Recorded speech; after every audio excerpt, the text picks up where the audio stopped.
जी बिल्कुल बैरिया टाउन ख़िलाफ़ जो क़ौम परस्त अॻवाननि ऐं कारकुन जो एहतजाज किया बैरिया टाउन की वाधारे ख़िलाफ़ उन खां पोइ मुसलसल जो है क़ौम परस्त अॻवाननि ऐं कारकुननि ख़िलाफ़ केस दाख़िल करण जो सिलसिलो अञा जारी है। कंहिं महिल उन्हनि खे गुम कयो वेंदा आहे, त कंहिं महिल उन्हनि ख़िलाफ़ FIR कटे करे उन्हनि खे रोडनि रस्तनि तां गिरफ़्तार कयो वेंदो आहे। इन खां पोइ जेको आहे काल क़ौम परस्त अॻवान आहे इलाही बख़्श बिकक उनखे बि गुम कयो वियो आहे। हिन वक़्तु ताईं उहो लापता आहे।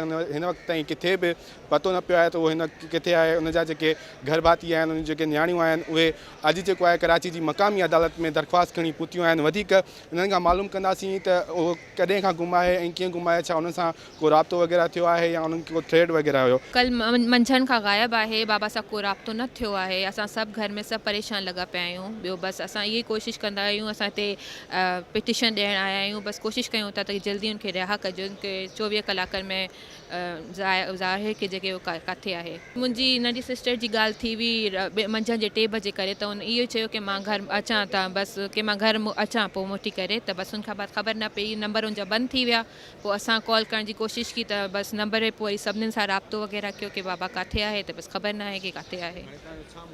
असांजो मुताबिलो आहे की सियासत करणु हर कंहिंजो हक़ आहे, हर कंहिंजो राइट आहे। ऐं मुंहिंजो बाबा हमेशह खां जदोजहद, हमेशह खां मुंड खां जदोजहद कंदो आयो आहे, त उनखे हमेशह रिहा कजे, उनखे मतिलबु ज़ाहिर कजे की उहो किथे आहे।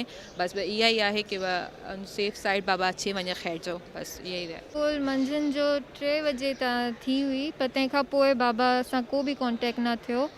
उनजा फ़ोन ई बंदि लॻा पिया आहिनि। असां ॾाढो कॉन्टेक्ट करण जी कोशिशि कई हुई, बट को बि रिस्पॉन्स असांखे न मिलियो आहे। 8 खां 10 हज़ार माण्हू नामालूम ॾेखारिया आहिनि। हाणे इलाही बख़्श बिकट बि नामालूम में अची वियो। अहिड़ी तरह सिंध जे सॼे शऊर खे कुचलण लाइ वॾियूं साज़िशूं थियनि पियूं। इलाही बख़्श हिकिड़ो अदम तशदुद जो पैरोकार माण्हू आहे, तमामु सुठो, सभिनी पार्टियुनि सां हलंदड़, इंसानियत दोस्त, हर कंहिंजे ॾुख सुख में ईंदड़, उन जे लाइ सॼे सिंध खे तकलीफ़ पुॼी आहे। ऐं जेॾीमहिल खां कल्ह खां वठी जेका हालत आहे, हीअ अदड़ियूं असां सां यकी राब्ते में आहिनि, पर हिमत भरियूं आहिनि। हिन खे पंहिंजो बाबा हिमत ॾेई वियो आहे, अला कंदो इहा हिमत क़ाइमु रहंदियूं। असांजी धीअरूं आहिनि बि। असांखे अदालत ई पुछियो त हे रोज़ु भला हिकिड़े ॾींहं ते 120 आया, ॿिए ॾींहं ते 30 आया आहिनि, वरी केतिरा माण्हू आख़िर छा थींदो?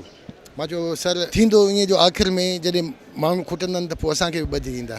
सो इहा अंधेर हले पई ऐं अहिड़े वे में सॼे सिंध जे शऊर खे कुचलनि पिया। अॼु अदालत में हिते सिटी कोर्ट में त काई दरख़्वास्त कोन खणी आई।